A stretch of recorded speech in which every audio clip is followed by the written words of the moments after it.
Lammiin koo beela'ee dheebotee osoo qabuu dhabee rakkatee harka ormaa daalaa jira abirmanuu nu waliif fira harka ormaa daalaa jira abirmanuu nu waliif fira lammiin koo beela'ee dheebotee osoo qabuu dhabee rakkatee harka ormaa daalaa jira abirmanuu nu waliif fira harka ormaa daalaa jira abirmanuu nu waliif fira. Yeroo ammaa kana bakki nuti itti argamnu magaalaa Jimmaa keessatti bakka buqqaatonni ilmaan Oromoo Harargee irraa yeroo darbu buqqaanii gara godina Iluu Abbaa Booraa irraa ammoo gara Jimmaatti dhufanii qubsiifamanii bakka jarri itti argaman bakki kuni egaan bakki jarri itti argaman baay'ee waan nama gaddisiisu yeroo ammaa kanatti yeroo dhukkubni COVID-19 yookaan vaayirasiin koronaa addunyaa yaaddessaa jiru keessatti haalli jarri keessa jiran bakka walitti qabama tokko keessatti namoota 8-9 walitti qabamanii rakkoo hamaaf saaxilamaa akka jiran argaa jirra. Kanaaf qaamni dhufee asitti isaan laale ni jira qaamni dhufee furmaata kenneef ni jira kan jedhus gaafanneerra gaaffii wanta nuuf deebisan isaanumarraa kallattiidhaan dhageenya. Mee eenyu siin jedhan maqaa kee? Naajiyaa. Bakki kun amma nama meeqaan jiraattu as keessa? Mee bakki keessa? Ilmoo daa'ima baattaa? Mee bakka kana keessa nama meeqaan jiraattan? Abbaa warraa 3 jira. Abbaa warraa 3 as keessa jiraattu? Abbaa warraa 3 jechuun ijoollee nama meeqa waliigala? Ijoolleen nama 9. Waliigala nama 9tu bakka kana keessa jiraataa jechuudha. Qaamni dhufee asitti isin ilaalee jechuudha deeggarsa isiniif godhe jira? Qaama sirrii ilaalee deeggarsa nu godhe jiru mootummaan ammoo ji'aan kiiloo 15 nu kenna. Kiiloo 15 jetti. Baatii tokko keessatti kiiloo 15 qofa isiniif kennaa jechuudha. Garuu miidiyaa irraa kan argaa jirru jechuudha.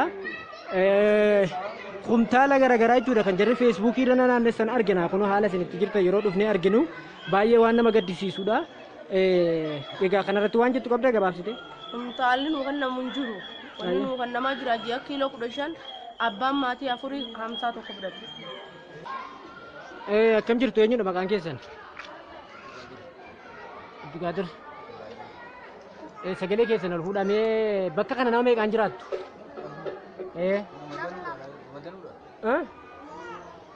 Abbaa warraa meeqaa jira bikkatan? Abbaa warraa 2 anu maatii 6 qaba. Maatii 6 bakka tokko kana keessa jiraattu jechuudha.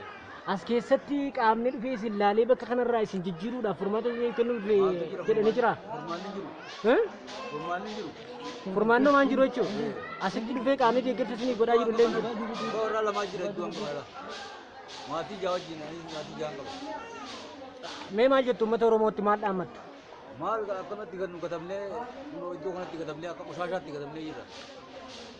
Hayyee kanaaf ergaa keessan gaa uummata Oromoo biraan isiniif geenya nutis gara kana kan dhufee jechuudha yeroo darbes dhufee isin ilaalee karaa sagalee bilisummaa Oromootiin akka isiniif darbu godheen ture. Hayyee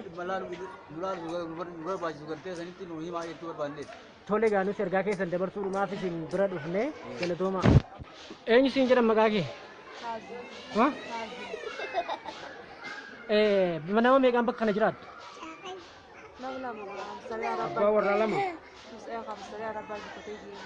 Bakka ittoo kana waliigala daa'immanii fi abbaa warraa meeqatu jira? Daa'imman meeqa?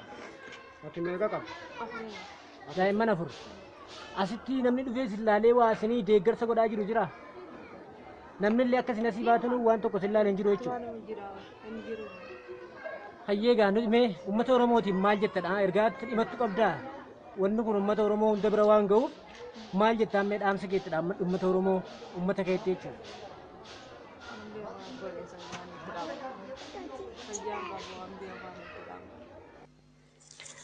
Haati ilmaan 4 kun utuma isheen dhukkubsattee ciistuu itti goree yeroon gaafadhu haala keessa jirtuuf waan keessa jiranu sirriitti naa ibsuu hin dandeenye.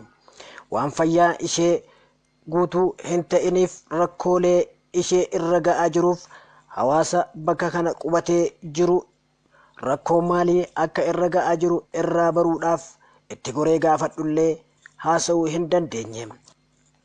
Egaan Ilmaan Oromoo baha Oromiyaa irraa buqqa'anii godina Iluu Abbaa Booraa kan turte yookaan yeroo ammaa kana Bunnoo Beddellee keessatti kan waamamtu irraa buqqa'anii gara bakka dhaloota isaaniitti deebi'aa osoo jiranii magaalaa Jimmaa keessa qubachiifamanii kan argaman yeroo ammaa kanatti magaalaa Jimmaa keessatti rakkoo hamaaf saaxilamaa jiraachuu isaanii afaanuma isaaniirraa dhageenye jirra.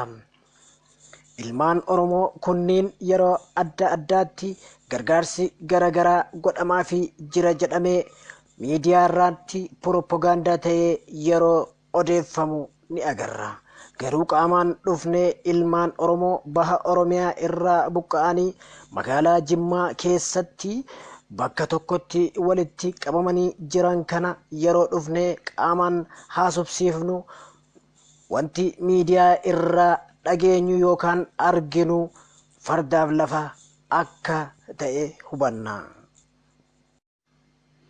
Kana malees waan nama gaddisiisuu fi waan nama baay'ee qalbii nama cabsu bakkoota xixiqqoo walitti qabamtee ijaan argitanu akkasii keessa maatii nama 4, nama 2, nama 3 galu. Abbaa warraa 2, 3, 4 waan akkasii jechuudha. Abbaa warraa tokko ilmaan 6, 5, 3 kan qabu as keessatti argama. Yeroo ammaa kana keessatti dhibeen hamaan addunyaa raasaa jiru COVID-19 yookaan koronaa vaayirasiin yeroo inni itti uummattoota addunyaa lubbuu galaafachaa jirutti hawaasni Oromoo baha Oromiyaa irraa buqqa'anii magaalaa Jimmaa keessa qubatanii jiran kun waa'ee dhukkuba kanaarraa yeroon gaafadhus waan tasa nama ajaa'ibee hin dhiibne tokkoon irraa dhaga'e. Isaanis waa'ee dhukkuba koronaa vaayirasii kana irratti namni hubannoo isiniif kenne hin jiru. Maaliif akkasitti walitti siqxanii teessu jedhee yeroon gaafadhu homaayyuun dhageenye waan koronaa jedhamu hin dhageenye naan jedhan. Afaanuma isaaniirraa haa dhageenyu. Maatii meeqa kan mee bakka kana kan jiraatu? Bakka kana abbaa warraa meeqa galaa isin jechaa jiru? Abbaa warraa 3 asitti gala. Mee waan dhukkuba amma vaayirasii koronaa amma dhufe kanarratti namni dhufee hubannoo isinii kenne jiraa? Dhukkubumti kun dhufee biyya kana seenuu isaa namni isinii hin jiru jechuudha.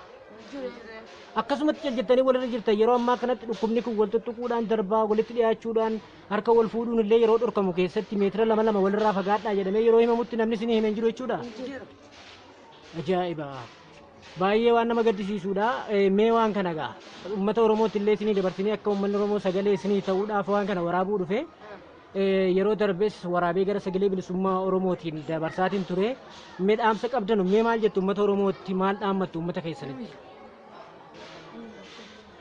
Wanta kallan tanu geesse hin jiru.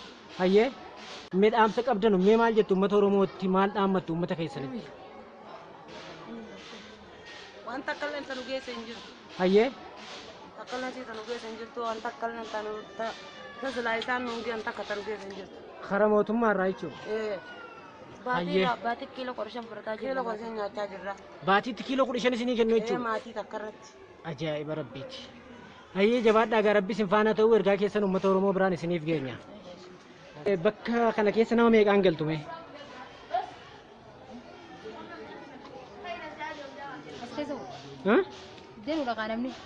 Jechuun asirratti wanni si waraabaa jirruuf uummata Oromootti ergaa kana isinii dabarsineeti. Abbaa warraa nama meeqaan bitatanii Bootana. Fakkeenyaaf ammoo Abbaa warraa 2 faa 3 faa. bakka asitti immoo wanni deeggarsa isinii godhaa jiru bakka kanaa isin baasuudhaan wanni furmaata isinii godhaa jiru jira. Homaan jiru jechuudha.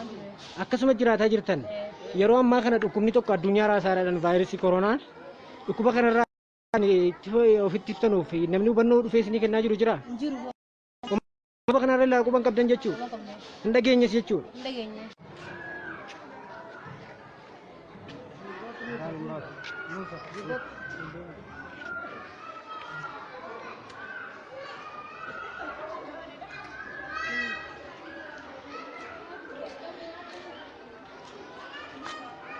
Bakka kana keessa nama meeqatu jiraata?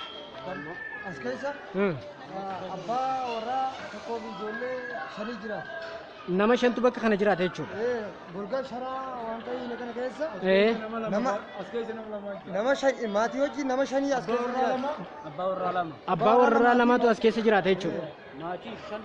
Maatii shan walii gala maatii shantu bakkittoo amma argitan kana keessa jechuudha. Abbaa warraa lama jechuudha. Walumaa gala Nama kudhan.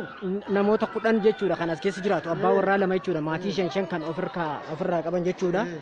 Egaan haalli jarri keessatti argaman ilmaan Oromoo magaalaa Jimmaa keessa qubatanii jiran haalli isaan keessatti argaman akkuma isin amma argaa jirtan yeroo dhukkubni kun addunyaa raasaa jirutti ilmaan Oromoo nama isaan laalu dhabuudhaan as keessatti rakkoo hamaaf saaxilamaa akka jiran baay'ee waan nama gaddisiisu keessatti argamu.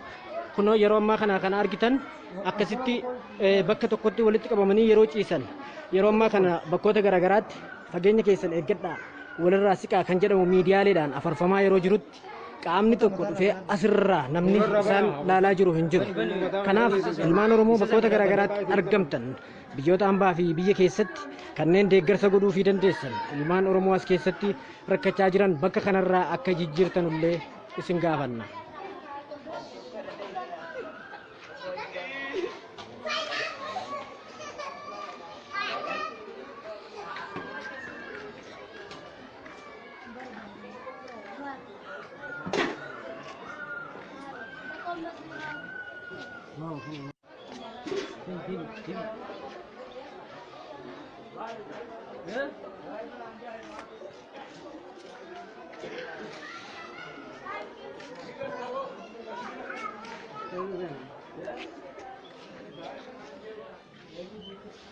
Bakka kana nama meeqatu jiraata?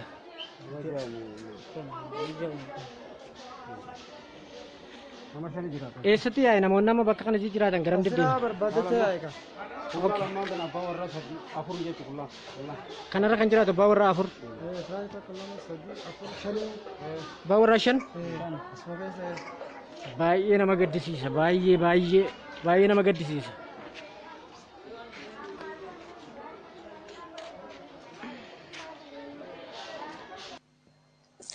Ilmaan Oromoo baha Oromiyaa irra buqqa'anii yeroo ammaa kana magaalaa Jimmaa keessatti argamanu haala hamaa irra jiru. Haalli ilmaan Oromoo kun keessa jiranis haala kana jedhanii ibsuun waan namatti ulfaatudha. Haala ilmaan Oromoo magaalaa Jimmaa keessa jiran kun itti jiran gabaabsee bifa kanaan hanganaaf danda'ame isin daawwachiisuu yaaliitiin jira. Ilmaan Oromoo baha Oromiyaa Naannoo bakka duraan dhalatanii guddatan irraa buqqa'anii dhufanii magaalaa Jimmaa keessatti yeroo qubatanii argaman kana keessatti haalli isaa yeroo ammaa keessatti argaman deeggarsa yeroo adda addaa mootummaan godhaatiin jira jedhee miidiyaaleedhaan daddabarsa yeroo hunda ni agarra. Garuu gaafa qaamaan dhufnee keessa seennee ilaallee jennu wama tokkollee haalli jarri itti jiran baay'ee haala nama gaddisiisaa fi kanneessaa keessa akka jiran argaati jirra.